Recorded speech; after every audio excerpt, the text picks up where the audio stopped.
अरे जिन देवताओं की आप पूजा करते हो, जो भगवान ने बोला अल्प बुद्धि हैं, जो कम बुद्धिमान लोग देवताओं की पूजा करते हो, देवताओं का भी स्वरूप है, लेकिन देवताओं को बनाने वाले भगवान का स्वरूप नहीं होगा। बुद्धि नहीं है, ये बुद्धिहीन लोग।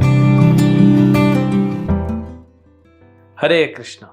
भगवद गीता अध्याय 7 श्लोक संख्या 24। अव्यक्तम व्यक्तिमापन्नम मन्यते मामबुद्धया परम भावमजानन्तो मम अव्ययम अनुत्तमम।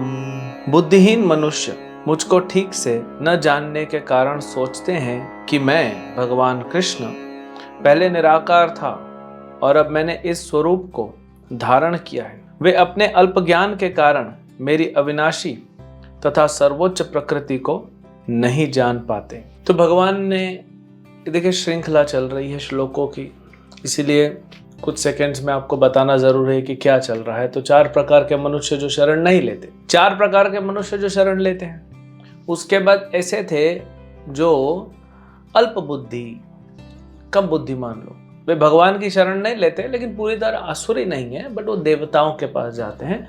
भगवान कहते हैं कि जो आप देवताओं के पास जाते हो, एक तो वो जो आपको देते हैं वो मुझसे आता है, दूसरा वो टिकेगा नहीं, क्योंकि देवता स्वयं जो है वे अमर नहीं है। अब यहाँ पे बताया अबुद्धया, भगवान कहते हैं अबुद्धया। एक हिसाब से देखा जाए अबुद्धया मतलब अल्प बुद्धि तो वह है जिसकी बुद्धि कम, अबुद्धया जिसकी बुद्धि नहीं है, इसलिए बुद्धिहीन है। जो ये मानते हैं कि भगवान पहले अव्यक्त थे, फिर व्यक्त हुए, फिर अव्यक्त हो जाएंगे। मतलब क्या है, भगवान कह रहे हैं कि ये जो मूर्ख हैं, जिनकी बुद्धि नहीं है, बुद्धिहीन लोग क्या कहते हैं कि मेरा कोई रूप नहीं था, अभी मैंने रूप लिया है और आगे भी मेरा रूप नहीं रहेगा। तो जो रूप नहीं है उनका ये पूजा करते हैं। थोड़ा समझिए, हम सबका स्वरूप है और भगवान का स्वरूप नहीं होगा, ऐसे कैसे हो सकता है? क्या भगवान से हम ऊपर हो गए क्या? तो कोई कहे नहीं, हमारा भी स्वरूप नहीं था, मिला है, फिर खत्म हो जाएगा। ऐसी भी धारणा है, मायावाद है, निर्विशेषवाद है, शून्यवाद है, बुद्धिज्म, ये सब में एक खत्म हो जाएगा।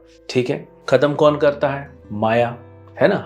हम जो भूल जाते हैं, जैसे आपको पिछले जन्म का तो याद नहीं होगा पूरा, इस जन्म का याद नहीं रहता, तो कौन भुला देता है? ये माया, ये प्रकृति भुला देती। अब भगवान ने पहले ही कह दिया इसी अध्याय के 13 नंबर श्लोक में, मया अध्यक्षेन प्रकृति सूयते सचराचर, मेरी अध्यक्षता में ये प्रकृति चल रही है। तो हम यहाँ पे हैं, हमारे ऊपर प्रकृति है जो माया देवी है, जिसको दुर्गा पार्वती के नाम से जानते हैं। तो वो हमें कंट्रोल करती है 3 गुणों के द्वारा।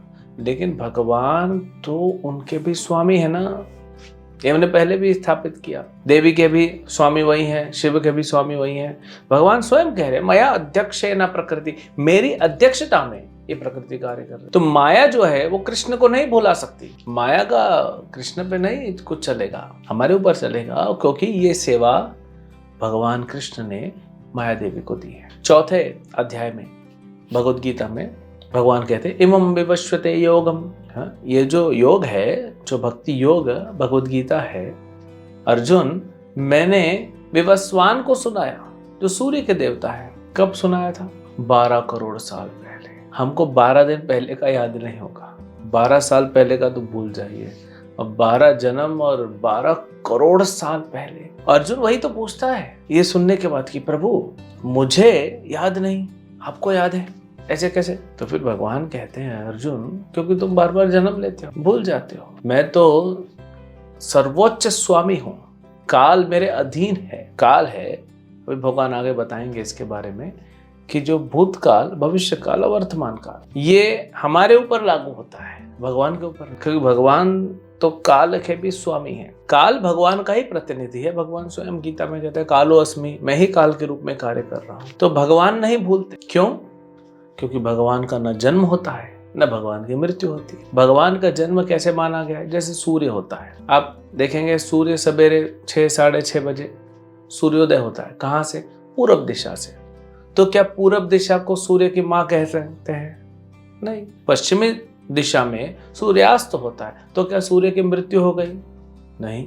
आप अगर जैसे मुंबई में आप समंदर किनारे खड़े रहेंगे शाम को, तो देखेंगे सूर्य अस्त हो रहा है, तो क्या समुद्र में सूर्य चला गया? नहीं गया, वो दिखता है। सूर्य कहीं और प्रकट हुआ, तो भगवान भी इस पूरी सृष्टि में अलग अलग जगह प्रकट होते हैं, अप्रकट होते हैं। ये भगवान लीला करते हैं, अपनी उपदेश देने के लिए आते हैं, अपनी मनोहर लीलाएं करके हमारा मन जो है अपने आप में लगा लेते हैं। तो भक्तों को भक्ति करने के लिए ये लीला होना चाहिए, भगवान का नाम होना चाहिए, भगवान का रूप होना चाहिए। तो भगवान बार बार जन्म नहीं लेते, न उनकी मृत्यु होती है, न भगवान कभी जन्म नहीं लेते, कभी मृत्यु नहीं होती। भगवान तो अमर है। अब भगवान अलग अलग जगह पे प्रकट होके लीला करते हैं। तो जब जन्म ही नहीं लेते तो जो भगवान का रूप है वो कहाँ से आया? ऐसे प्रकट होता है कि बचपन में भगवान बच्चे थे, फिर बड़े हुए, जवान हुए, फिर और जब बड़े हुए, है ना। कभी आपने देखा कृष्ण को बूढ़ा होते हुए, राम को बूढ़ा होते हुए? नहीं। तो ये इतना क्यों बढ़ाते हैं? ये भी लीला है, ये भगवान की लीला शक्ति द्वारा हो रहा है। ये सारे जो अलग अलग रूप हैं, बाल रूप है, कैशोर रूप है, ये भगवान के जो रूप है ये नित्य शाश्वत रूप है। भगवान अपने ही रूप में आते हैं। कई लोग बोलते हैं कि क्योंकि आप मनुष्य हो और 2 हाथ हैं आपके, इसीलिए आपने भगवान ऐसे बना दिया अपने जैसा। हमने भगवान को नहीं बनाया है, भगवान ने मनुष्य को अपने जैसा बनाया है, 2 हाथ वाला। हमारा रूप भगवान ने अपने जैसा दिया है दिखने में, तो हम भगवान से कनेक्ट कर पाए। तो भगवान अपने स्वरूप में आते हैं, वो नया शरीर नहीं लेते। भगवान का शरीर है ही नहीं, आत्मा है, परमात्मा है। ऐसा नहीं जैसे हमारे में कैसे होता है, आत्मा अलग है, शरीर अलग है। भगवान का ऐसा नहीं, एक ही है। जैसे हमारा नाम अलग है, हम अलग हैं। हमें नाम दिया जाता है, किसी को कोई नाम दिया जाता है, किसी का नाम रख दिया कृष्ण, तो कृष्ण थोड़ी हो जाएगा। लेकिन भगवान कृष्ण का नाम कृष्ण है क्योंकि वे कृष्ण है। भगवान गिरिधारी हैं, इसीलिए उनका नाम गिरिधारी है। उनका नाम उनकी लीलाओं पे पड़ता है। तो भगवान शरीर नहीं बदलते, भगवान के पास शरीर है ही नहीं। क्यों भगवान यहाँ भौतिक संसार का कोई शरीर ग्रहण करेंगे? ये तो भगवान का लीला शक्ति से सब आयोजन हो रहा है। भगवान स्वयं भगवद गीता बोल रहे हैं, कह रहे हैं कि मैं न जन्म लेता हूँ, न मेरी मृत्यु होती है, मैं ब्रह्म ज्योति से परे हूँ, मेरा स्वरूप है, शाश्वत स्वरूप है। इतना कुछ कहते हैं, फिर भी देखिए अबुद्धया, इसीलिए भगवान कहते हैं बुद्धू है, बुद्धि नहीं है, ये बुद्धिहीन लोग हैं। अरे जिन देवताओं की आप पूजा करते हो, जो भगवान ने बोला अल्प बुद्धि हैं, जो कम बुद्धिमान लोग देवताओं की पूजा करते हो, देवताओं का भी स्वरूप है, लेकिन देवताओं को बनाने वाले भगवान का स्वरूप नहीं होगा। इसलिए अबुद्धया, भगवान का इतना सुंदर सुकुमार स्वरूप है, संसार के किसी भी प्राणी का मन मोह ले। कालिया ने भी कृष्ण को देखा था तो उसका मन कृष्ण ने मोह लिया। रावण के भाइयों ने भी देखा तो भी वही बोले बहुत सुंदर है। राक्षस भी देखता है भगवान के रूप को तो मोहित हो जाता है। लेकिन अबुद्धया, कम बुद्धिमान लोग हैं, वो बोलते स्वरूप ही नहीं है भगवान का। महान आचार्य शंकराचार्य, आदि शंकराचार्य, वे भी भगवान के रूप को स्वीकार करते हैं।